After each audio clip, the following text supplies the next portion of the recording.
Ah, streams. There is nothing like them. They're there to do all the things we as humans don't want to and probably never could do. Not only do they transport tons upon tons of organic matter and nutrients across the ecosystem at any given moment, but they also offer us the beauty and serenity that can only come from Mother Nature herself. You'd be making an understatement if you said streams were important. Speaking of important streams, let's check out an important stream of our own, located right here in the backyard of Lexington, Kentucky. Some call it Shriners Creek, some call it a small slice of heaven, but as you can see, this creek is as beautiful as any. With its clear blue waters, gently meandering bends, and not too steep ripple pool continuum, this waterway is the pinnacle of... what?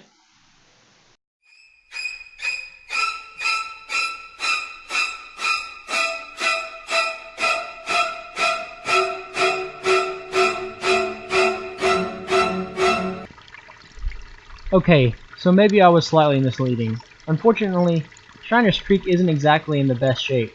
Years of human influence on this little waterway has left it beaten and bruised, but it's not down and out.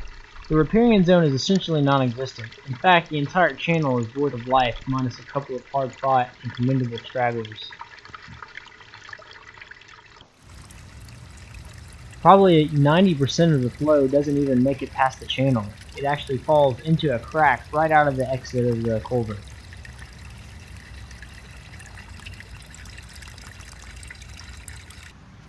Channel bed material is also non-existent, unless you consider small chunks of concrete bed material. To top it all off, Shriners Creek is void of any run, glides, or pools, and is perfectly straight at a sinuosity value of 1.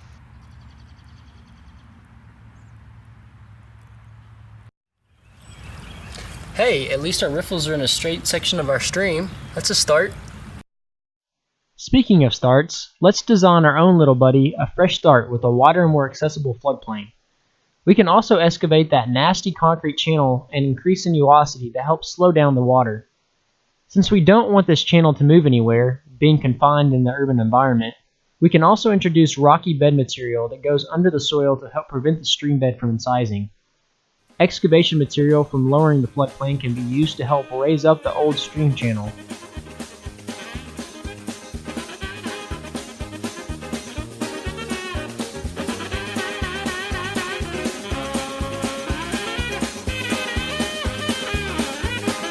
Next, we can plant an improved riparian buffer zone consisting of native grasses and sedges, and also implementing vertical snags as habitat for bats and birds of prey. Native species of tree can also be planted to provide habitat and erosion control, as well as shade. Whenever we build a newer raised channel, we'll make sure to use ripple rock in the straight areas of our stream, as well as in-stream structures like single-arm veins and cross veins to prevent erosion issues and enhance stream aesthetics. The culvert exit has an initial drop, so we will create a small pool where the water exits to help decrease water velocity, followed by a ripple rock to allow the water to spill down to the stream channel. The culvert entrance can simply be lined with ripple rock to help enhance water aesthetics as the water exits the channel. It's not all bad. The good news is that Shriners Creek has a bright future ahead of it, theoretically anyways. By removing the concrete channel, increasing sinuosity, and encouraging natural habitat establishment, Shriners Creek will offer future generations the benefit of environmental education, along with aesthetic improvement.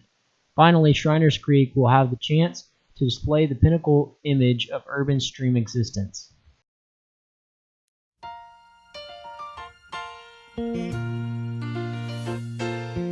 Making your way in the world today takes everything you've got.